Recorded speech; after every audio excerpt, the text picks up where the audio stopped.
Making ourselves familiar with the syllabus is the most important thing because that is what is going to be expected. All right, and especially talking about the KPSC KS examination, they pretty much stick to the syllabus. Might include factors arising on the surface and also factors arising inside the Earth's surface. Topics or in fact any other topics for just the sake of studying. Example, economic geography deals with industries, major, medium, minor industries and their distribution. Iron ore mining in this. We have isolated certain places, or we have found that we have developed that capability of locating what mineral is found where. Example, iron ore as a mineral, right?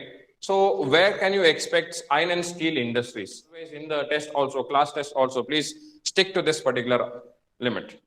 So basically, as you all might have been knowing, I'm here to take your geography classes, all right? So geography constitutes part of your GS paper 3.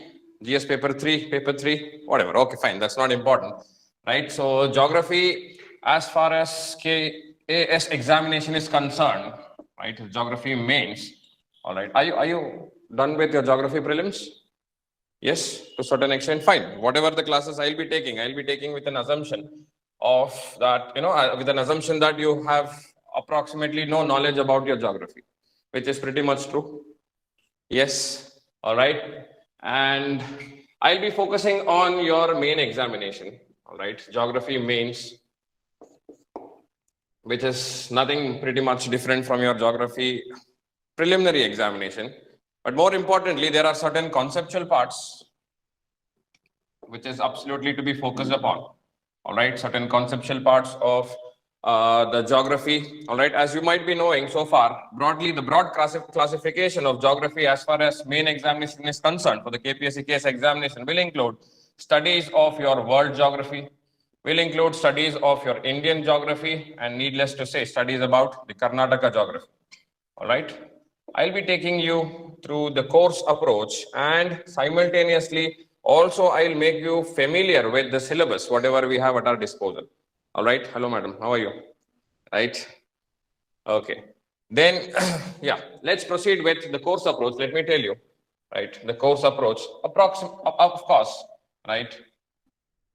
This will be also including your syllabus. Making ourselves familiar with the syllabus is the most important thing because that is what is going to be expected. All right. And especially talking about the KPSC KS examination, they pretty much stick to the syllabus. So conquering the syllabus naturally means you're conquering the examination. Getting it? So it all starts from the KPSC main examination, which I am going to focus upon, will include parts of your geomorphology. All right. What do you understand by the term geomorphology? It's all right. I mean, deciphering technical terms is what is the key in understanding geography. Geography is all about technical terms, and it is not difficult. That's the easiest part, right? That's the best part, right? Geo, what do you mean by geo? Earth. What do you mean by morphology? Study of the relief features on the earth. Morphology is basically concerning with the shape. Getting it? Morphological features is the external appearance, right? So basically whatever he says is pretty much true. Study about the external appearance of the earth, right? So geomorphology will consist of all the factors that are going to influence the surface of the earth. Getting it? That might include factors arising on the surface and also factors arising inside the Earth's surface. Getting it? So geomorphology, as far as geomorphology is concerned, we'll be focusing a lot upon the mountain building. Yes, is mountain a variation on the surface of the Earth? What is the shape of the Earth? Geoid. It's a geoid. It's not a circle. It's not a perfect sphere. It's a geoid. Geoid in the sense it's bulged at the equators, right? So as far as Earth is concerned, we do not have, on the micro level analysis is what I'm talking about, we do not have a perfect sphere. We have variations on this particular sphere in the forms of mountains, yes. In the forms of valleys, do we have valleys that go deep inside, mountains that project outside? So all those. So mountain building is one such anomaly, right? And what are the factors that are influencing, or what are the processes that are influencing this mountain building is what we'll be focusing upon as well, right? Factors influencing not only the mountain building, the surface of the earth. Factors influencing the surface of the earth. Then we'll be talking about certain other concepts associated with rivers. Of course, rivers are a very important factors, right? What are the utilities of a river? Just asking. Madam, drinking water. Okay, we use it for the purpose of drinking water, accessible at different places. Then irrigation, we use it for irrigation again, which is an indirect input for our food, right? Transportation, etc. So the importance of the river, the reason why KPSC examination and even we have sidelined this particular factor is because it has a lot of significance. Getting it? So rivers, we'll be focusing upon the patterns of the river. All right. The drainage pattern is what I'm talking about. We'll talk about its importance and we'll try to relate it to all the other factors. Right? Then we'll be focusing upon the climatological topics. What is climatology? Study of climate. Logy is nothing but the study of the climate. And what is the relevance of climatology?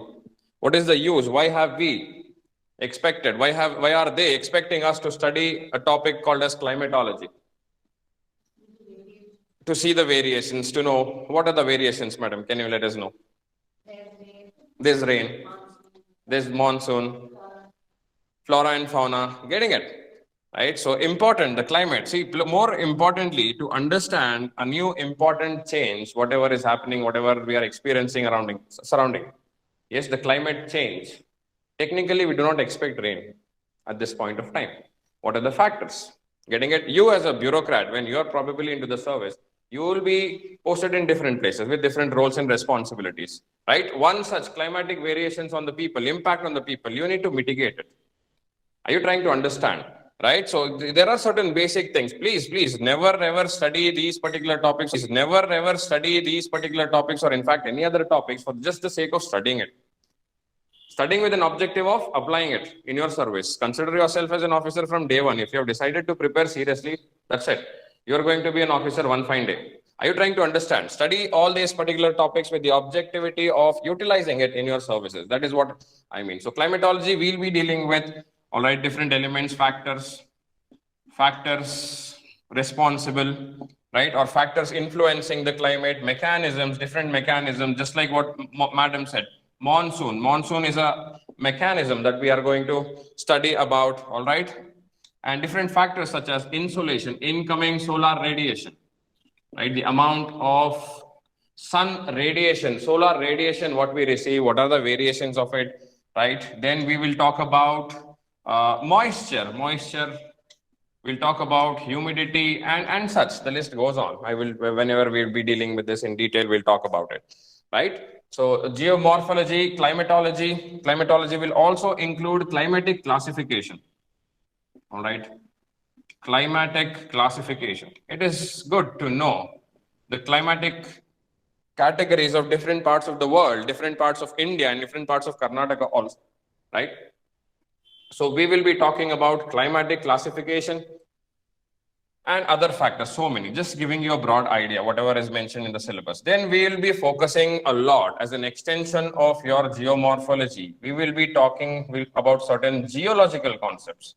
Again, what is geology? Study of earth. What is the difference between geomorphology and geology? Study of the relief features on the earth. It's much dealing with the shapes. Whereas geology is dealing with the earth's constituent. What is it made up of? Getting it? Do we get different minerals? Do we require different minerals? We call them as resources. Anything that you can use. Resources. What is a resource? What are the resources available? Iron ore, manganese, bauxite, mica, so many, n number of metals, non-metals, metalliferous minerals. There are so many minerals, right? Do we use them? What is the purpose? Why do we use them? For n number of uses. Ultimately, it comes down to nation building. That's all. To develop our economy, we manufacture iron and steel. So resources, industrialization, everything is required. So geological concepts, we will be studying with the geological timescale. Geological timescale will give us an understanding about what minerals has been expected in what categories, what period of time, and what is the location that you can expect them. Getting it? So Karnataka has some minerals, iron ore. Where do you find iron ore? Raichur. Okay. That's all. Other places? Kudremukh, yes, there are different places far off located. What is the reason, right? Where can you expect them? Why is it present over there? What are the factors behind it? Until and unless you understand certain concepts about this particular factor, it is going to be difficult. With the concept, it's going to be very, very easy. We are going to talk about different minerals, types of minerals. All right, types of minerals. Right? There are different categories: metalliferous, iron containing metals, just metallic minerals, non-metals, getting it? So types of minerals, geological time scale and distribution. Naturally, needless to say, the distribution of minerals. We'll have an understanding about its distribution throughout the world, distribution throughout India, getting it, and distribution in Karnataka. All right. And also, I would like to tell you, right, in this first class, that you cannot separate these particular topics. At least I won't inside the class.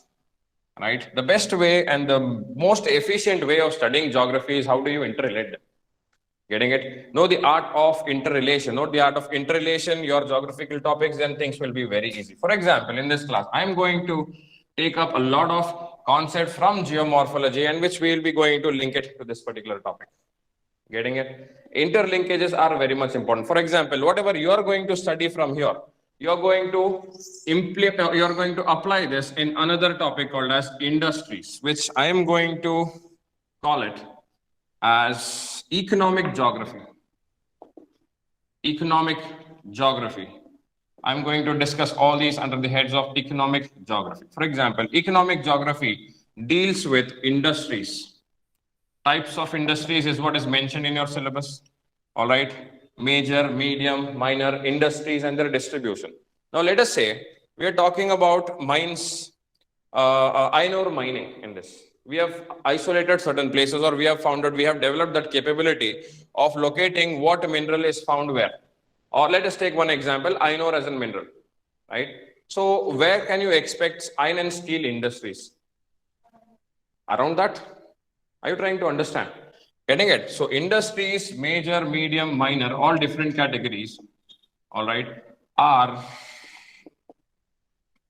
directly correlated to the resources which they depend upon. Certain industries are called as footloose industries. That means they can be developed quite far away from the source material. Certain industries require them to be situated right next to the resource. Not only mineral-based agriculture, agro-based industries also. Sugarcane. Let us take the example of sugarcane. Sugarcane, there is a property. The more time it is after the harvest, the yield will become less. Getting it? If you see the sugarcane belt of Karnataka also, Mandya, etc., a lot of sugar mills are based right over there. Are you trying to understand this? So industries, then we call it as infrastructure. Anything that aids this industry, anything that aids an economic activity, basically, we call them as infrastructure. Infrastructure, road infrastructure, all right, railways, all right, ports, etc. Anything that is contributing to an economic activity can be termed as infrastructure. So we are going to study as an extension of these things, all right? And again, I'm not going into the micro detailing. My objectivity of discussing the course approach and the syllabus simultaneously is to just give you the interlinks, that's all. Then we will be focusing upon biogeography and environmental geography. Right? Again, this has its interrelationship. For example, let us talk about soils. Right? What is the utility of soil? Madam, soil is very important for agriculture. Okay, that's all? Okay. It helps in non-agriculture or non-farming activities also. Basically, it is what it's supporting the biota, everything. Natural vegetation, am I right? Natural vegetation, it's there in your syllabus. Then there is forests. What is the utility of forest? Lungs of the terrestrial areas, right? They attract rain. There's so many utilities. They support so many flora and fauna, right? So basically it all depends on the soil, right? The biogeographic parameters, biogeographic and environmental, certain environmental concepts are also associated with this particular topic, right? Now see, again, let me tell you the utility. We are not going to study this. I'm at least not going to do that. I'm not going to take all these particular topics and then say, this is the thing, this is the thing, this is the thing. It's not. That is not what they expect.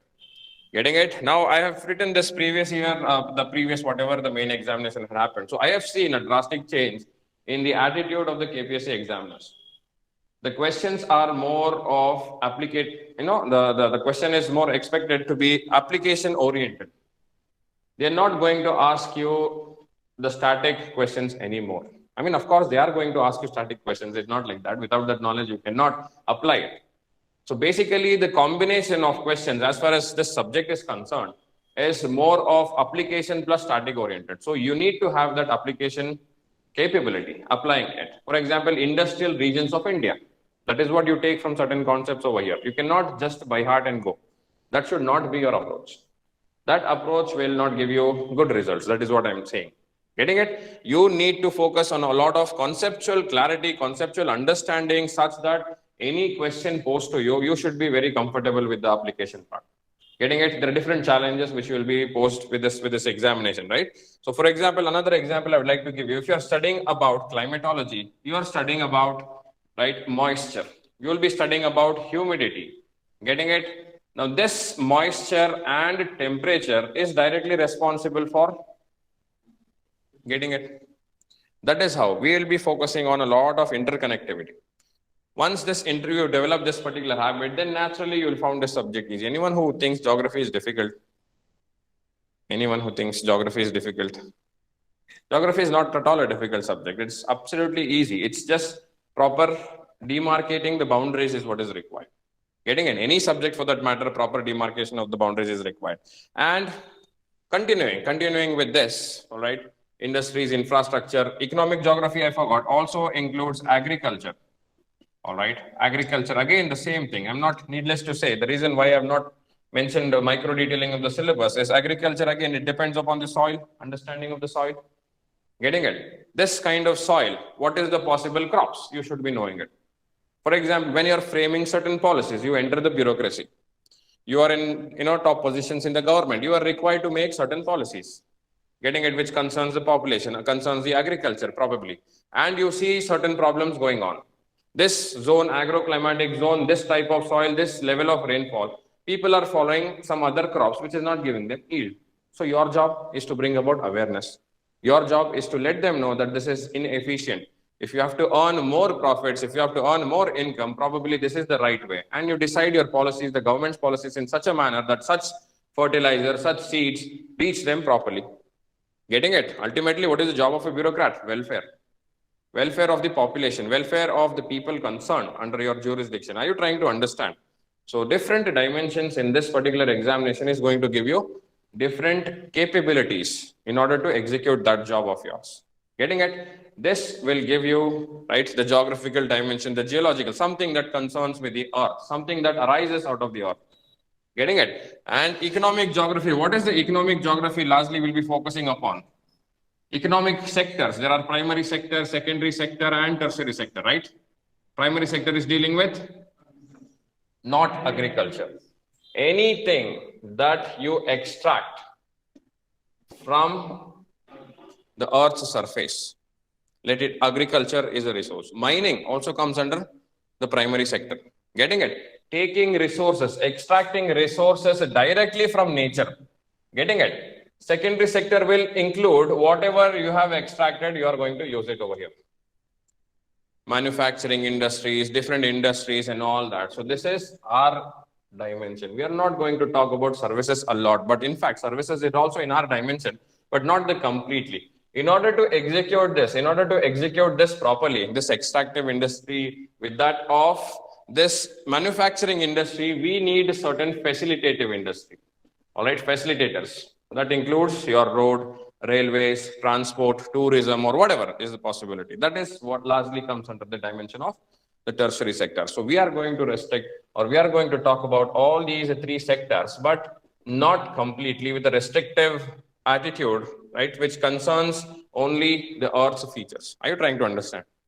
Apart from this, needless to say, all these things applies to the world, all these things applies to India, and of course, all these things applies to Karnataka also. How many of you have gone through the previous year question papers? Anyone? Yes, sir. What did you, sir? The last year question paper, the main examination or the preliminary examination. Means also. So, okay. So, see, let me tell you, your source or your ideal guide for your preparation should be your previous year question papers, should be your syllabus. Ensure that you complete the syllabus and ensure that once you complete the syllabus, you are able to solve the previous year questions. That's all. That's all is at least the key for cracking this particular examination. Are you trying to understand? This is what we'll be focusing upon. Have access to previous year question papers, prelims and mains, both, whatever examination you're aiming for. Are you trying to understand? Do you have an atlas? How many of you do not have an atlas? Everyone has an atlas. That's really appreciated. All right. So without an atlas, of course, it's going to be a little difficult because we are going to focus more on the application part, right? Since we are focusing on the conceptual part, atlas, applying it onto the map and then proceeding further, that is what we'll be doing it. All right. And talking about what are the sources, this question naturally will be there. What are the sources? What books should we read? What books should we follow? What is advice to you? What is to be followed? That's all, right? If you want, probably you can focus on the NCERT books, the school books, whatever you want, right? Other than that, please rely excessively on the class discussions because my job is to finish your mains portion, which I'm going to do it thoroughly, right? And then you will be getting handouts regularly. You'll be getting handouts regularly, and please be very, very serious about your tests. Whatever the tests have been conducted or are going to be conducted, that is also a source of your preparation. You will be getting model answers. You'll be getting the questions, different categories. We'll be discussing it inside the class. That also. Test is largely, at least whatever I would be framing, it would be to cover whatever the gaps you have in your preparation, to test that. Getting it? So apart from this, never ever go for whatever the sources you have. Of course, handouts and your academic material, whatever the material that you have been provided or supplemented by the academy. That is what at least would be the focused content, right? The problem as far as sources is concerned in geography is that there is no one single source, right? If you want to study about world geography, there is such big fat book for world geography. You have to study something about India geography, there is another more fat book, right? And whatever they claim to be, having everything under one, under one head and under one book is absolutely useless. That's not going to focus on your application. Might give you facts. So studying that facts, you will develop a hate towards the subject. Do not do that. Getting it? Any clarification, any doubts, anything that you want to, that you are encountering during the course of the class, after your preparation also, right now, also you're always feel free to approach. Getting it? Anything. If you are really interested, I am interested too. Right? That's as simple as that, right? So with this, see, tests would be conducted, I guess, every alternate week. No, sir, according to the completion of the syllabus. According to the completion of the syllabus. Now rules are going to change a little bit. All right. So I guess we will be having this 3+2 format for your classes. 5 days a week, right? Three days of one subject and 2 days of another subject. So that, it shouldn't be monotonous. That also brings about saturation. That also brings about, that I'm too much taking this subject. That's the reason what we have come up with is a 3+2 format, right? One day, 2 days you'll be having one particular subject and 3 days you'll be having another subject. One being geography and another most probably you'll be having history classes. And every week, of course, there is going to be a test, right? But not, geography test every week. You'll be having tests every alternate week, geography, and every alternate week you'll be having history. So every week you'll be having a test, right? That ensures that you are in line with the preparation. Tests are very important. I see candidates missing the tests, right? So that, the reason what they give is, I'm not prepared. You are never prepared for this examination. Understand that. I've been into this for a long time.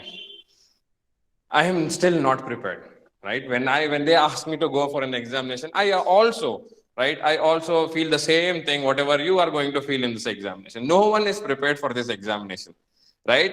The main thing, what you have to develop is how do you face uncertainty under pressure. Getting it? No one is prepared. No one is knowing what are the questions that are going to come. And most of the time that happens that you prepare for something and something else is being asked. Getting it? That's the dynamic nature of competitive examination. This is not your degree examination. Come out of that mindset if you're still there. Getting it? Something about me. My name is, you would be knowing, my name is Syed Abdul Samad. You can call me whatever you want, right? I'm from Ballari. Right? My father is from Ballari and my mother is from Chikmagalur. Presently, I'm staying from Chikmagalur. Yeah, there is a bit of diversity there also. Alva. So, Hasan nam kade avaru, right? Iವರು nam kade avaru. Alva. Sir, ನೀವು Hassan? Oh, Belur. ಇನ್ನೇನು? Right? So, Belur is very, distance wise it is far, but timing is very less. ನಮ್ಗೆ ಈ ಕಡೆ, ನಾನು ಈ ಕಡೆಯಿಂದ ಬರಕ್ಕೆ ಬೇಲೂರು 2 ಸತಿ ಹೋಗಿ ಬರ್ಬೋದು. ಅಲ್ವಾ, sir? So, that is the urban life. Also, let me tell you, apart from this, let's continue with the course approach. Apart from this, there is a significant portion of human geography, right? Human geography that is to be studied. Human geography is concerning study of humans? Absolutely not. We're not going to study about humans. That is the job of anthropology, right? So what are we going to study about is the different attributes of human geography, right? That is concerning a spatial analysis of space and time together, right? So human geography topics such as migration, topics such as demography, constituents and composition of population. What type of population do we have? Of course, you need to have an idea about them. Demography, tracing the population, all right. In this, the composition of the population, the spread or the distribution of population, right? Different attributes such as sex composition, the male and the female population. Getting it? The literacy, right? The literacy rates, right? Then different human geography, different indicators such as mortality, natality, etc. There are so many things. Right now, see what is the utility of this particular topic. That whatever we are going to study over here, that is again the entire knowledge is going to be applied over here. For example, right? Migration. What do you mean by migration? Movement of, in this case, it is movement of population. Of course, animals also move, right? Movement of the people from point A to point B. What are the causes of migration? Why do you migrate? So we have some of them have migrated for what? For educational purposes, for economic opportunity, for better lifestyle. Also, there is migration. This is called as pull factors. Probably the economic opportunities in Bangalore has pulled you. Getting it? Now, there are certain factors, right, which might be disastrous back in our places or somewhere in the world, right? There might be huge disasters or wars or, underdevelopment, neglect, civil wars, these kind of things. So that is also pushing people out of there. So there are different parameters that arises probably out of agriculture or out of climatological things, or lack of resources or depletion of resources, right? Whatever rivers, waters they used to have that has been dried up. There are so many factors. Application of all these things can be attributed to this migration and demographic studies. So this demographic studies will probably enable you to understand what is the population characteristics of a particular place. Right? So in order to solve the challenge, we need to know about the challenge first. What is the real challenge? Anta? So much of population. Bangalore has so much of population. Bangalore has so much of density, population density. That is also an attribute. So we need to focus upon a better law and order services, right? Better different service, different categories of services is what we'll be focusing upon. The government policies is what I mean. You as after becoming a bureaucrat. So again, these are the things that needs to be known. What is the distribution? What is the composition? What is the sex composition? Policies for male, policies for females, right? What is the literacy level? right? The educational level and all the other things. That is a part of your human geographic studies. Every year, definitely one question from this particular topics. Getting it? On an average, as far as your main examination is concerned, at least last time, there have been 7 direct questions, right? Of 15 and 20 marks each. That's a big number, very big number, and easily achievable. Easily achievable. Are you trying to understand, right? The task, what we have at our disposal over here is just to complete the syllabus with proper conceptual understanding. Getting it? Are we ready to do that? Shall we begin? All right. Any queries before? Online people also, right? Any uncertainties? Yeah, yes. There's a lot of contribution over here as far as online students are concerned. That's really nice. All right. So let's start with, give me a heading in your notes. Please try to maintain your notes in A4 sheets. Do not follow the ruled book, please. We are not in schools anymore. We are not in colleges anymore, right? Okay, so A4 sheet, so that, whatever, if you are coming across certain things, a current affair update, whatever, you can just add your things over there. And finally, before the examination, spiral it. If you think it's going to be, do not have that, or also books also can be used, but the prime criteria is never use the ruled book. You're not going to write in the ruled sheets over there. I hope so. You have an idea about how the exam. Have you ever written any mains test over here before? Yes, you are going to get that margins. So you're going to stick to the word limit, right? Also, I would like to tell you, know your writing very well. Know your how many words, how many in per page or per paragraph, right? How many words are you writing? You have to have an idea about the words also, because there is very strict criteria in your examination. 20 marks question, probably up to 30, up to 300 words or 400 words would be clearly mentioned. The meaning of this particular thing is you should never cross this word limit. Getting it? That would not be appreciated. That would be, a negative to your, marks. So therefore, not the negative marking, but it would impact your marking, so that you're not following the prescribed guidelines. That is what it be perceived as. All right. So please know how many words you are writing, and always in. All right. So please know how many words you are writing, and always in the test also, class test also, please stick to this particular limit. Are you trying to understand? Right? Okay. So relief features of the world. We'll start with geomorphology, right? Relief features of the world.